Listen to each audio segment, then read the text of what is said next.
सूत्रों के मुताबिक राधिका की मां ने बड़ा खुलासा किया है। राधिका की मां ने बताया कि आरोपी पिता दीपक यादव बेहद जिद्दी और सनकी स्वभाव का था।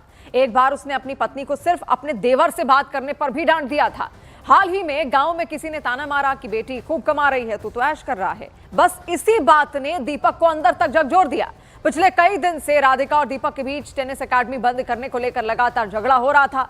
मां के मुताबिक गुस्से में उसके पिता थे और राधिका को मारना चाहते थे। और उधर आरोपी दीपक यादव के चचेरे भाई राजकुमार यादव का कहना है कि राधिका के पिता बचपन से ही उस टेनिस की ट्रेनिंग के लिए ले जाते थे। वो आर्थिक रूप से मजबूत भी थे।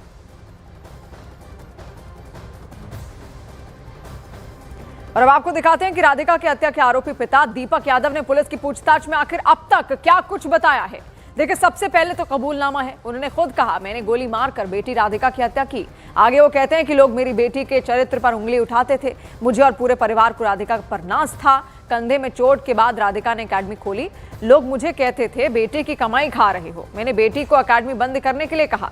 बेटी ने अकादमी बंद करने की बात नहीं मानी। बेटी के बात ना मानने से मैं काफी टेंशन में था। सुबह बेटी राधिका किचन में खाना बना रही थी। मैंने अपनी रिवॉल्वर से राधिका को 3 गोली मारी और घटना के वक्त मेरी पत्नी मंजू मेरे घर में ही मौजूद थी। मेरा बेटा धीरज प्रॉपर्टी के काम से बाहर गया हुआ था।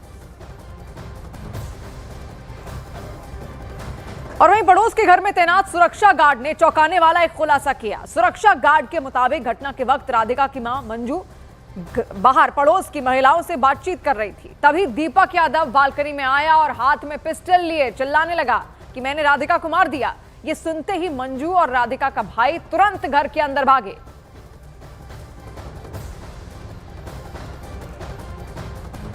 लाल जी, जब ये इंसिडेंट हुआ कल करीबन 10:30 बजे, तो क्या आपने गन शॉट्स की आवाज़ें सुनी थी? जी नहीं, मैं नहीं सुना था। मैं यहाँ नहीं था, मैं था मंदिर में। मंदिर से आने के बाद में हमने ये सब कुछ बातें उतें कर रहा था। पानी भी पड़ रहा था, बारिश भी। तो हम हल्का फल्का में खड़ा होकर मैं सुना कि आपने लड़ाई हो रहा, क्या हो रहा था। मैं सुना कुछ ये सब बात बता रहा है, लड़ रहे झगड़ रहे हैं।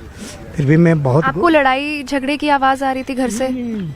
बाहर आके बाहर आ रही? हाँ, बाहर आपने बातें कर रहे थे। हाँ, एक तो उस घर के एक मम्मी था, एक वो वाइफ था, इसकी मम्मी था। हाँ, राधा जी की मम्मी। ये अपने में बात कर रहे थे। तो हम जब इधर से जा रहे कितने बजे की बात है ये कि वो लोग बाहर आके बात कर रहे? राधिका जी की मम्मी आप बोल रही है, मदर। तो वो कितने बजे करीबन बाहर आके बात कर रहे? ये करीब 11 बजे की है बात है। 11 बजे की बात है। हाँ, 11 पौने 11 बजे। तो और कौन कौन थे उनके साथ में? नहीं, कोई नहीं था। बस ये एक तो वाइफ था, राधिका जी की मम्मी था और उनको पत्नी भी था। वो परले कोठी वाले के थे। ये अपने तीनों बात कर रहे थे। तो हम जाते हुए थोड़ा गौर किया बात को कि क्या क्या बात हो रहा है। कोई लड़ाई झगड़ा तो नहीं हो गया कि हम बाजू में रहते हैं। कोई मान लिया भी आएगा, अगर पूछेगा तो मैं क्या जवाब दूंगा। फिर भी मैं बारिश में भीगता हुआ मैं बात को सुवादा उसको, भाई क्या बात है। तो भाई इतनी देर में भाई बोला कि लड़ाई हो गया।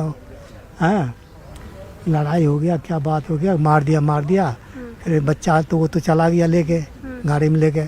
फिर बाद में सुना हमने कि ठोक दिया गोली से। ये कौन बोल रहा था?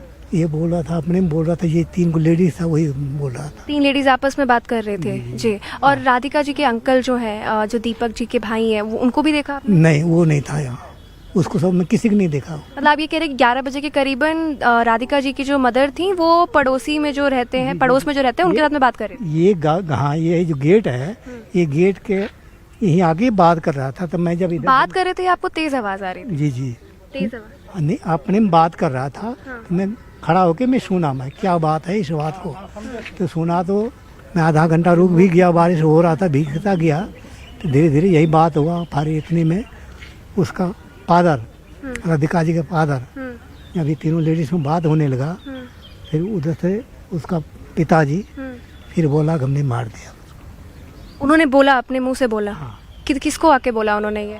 मतलब ऊपरी से आवाज़ दिया, उस पर चढ़ के ना, देखो बाहर बालकोनी में आके बोला कि मैं मार दिया मैं। अच्छा, तो जब आपने सुना कि वो 3 लेडीज बात कर रही थी, तो उस टाइम पे मर्डर की बात नहीं हो रही थी? उन्होंने कुछ ये नहीं बोला था कि मार दिया? जब पिता ने ऊपर से आवाज लगाई है तब पता चला है कि उन्होंने मार दिया है। जी जी जी जी। इसका मतलब ये है कि जब उन्होंने मारा तो उनकी मदर ऊपर नहीं थी। वो था ना उसके हाथ में। अच्छा, उनके हाथ में पिस्तौल थी। हाँ जी, हाँ जी, पिस्टन था उसके हाथ में। हाँ, फिर जब भी हम लोग को जहाँ पता लगाने में सही बात घटना, तभी से सब कौन फार्म हो गए, कोई कॉल करने लगा, कोई कुछ करने लगा, फिर धीरे धीरे आदमी जुटने लगा कि ये तो लेके बच्चा लेके चला गया है। हाँ, अब चला गया तब क्या हुआ नहीं हुआ वो तो बात है बात। आप कब से जानते हैं राधिका जी को? बहुत दिन से जानते हैं हम। हाँ, हम बच्चे ही जानते हैं उसको। और इस बीच टेनिस एकेडमी में राधिका की टेनिस की कोचिंग देते हुए तस्वीरें भी सामने आई हैं। और इसी एकेडमी को ओपन करने के बाद राधिका के पिता दीपक और राधिका के बीच अनबन काफी ज्यादा बढ़ गई थी।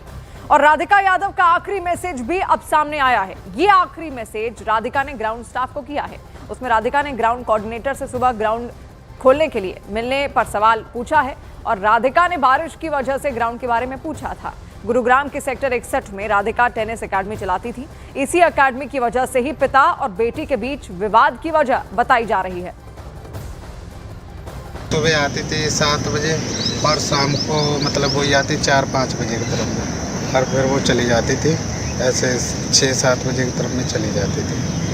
तो उनका वो जो आती थी तो अकेले उनका वो अकेले आती थी टेम्पो से, और कभी कभार बच्चों को जो पेरेंट्स वगैरह थे उनके साथ चले जाते थे, बच्चे भी चले जाते थे। वो कहते थे कि भैया जहाँ तक जाना है वहाँ तक छोड़ देना, वहाँ से हम अपने घर थे।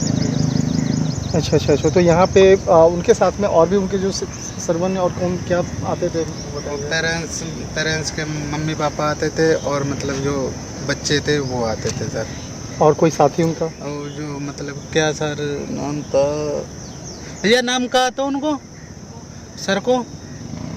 सावन सर। इनामुल साहब भी कोई आते थे क्या? इनामुल नाम का एक साथ में, उनके साथ में अक्सर उनका मित्र जो है दोस्त इनामुल? नहीं, और तो सर मतलब उनके सर के साथ में कोई आता था तो उनका नाम तो नहीं पता है कि सर यहाँ आते थे, सर को मैं जानता।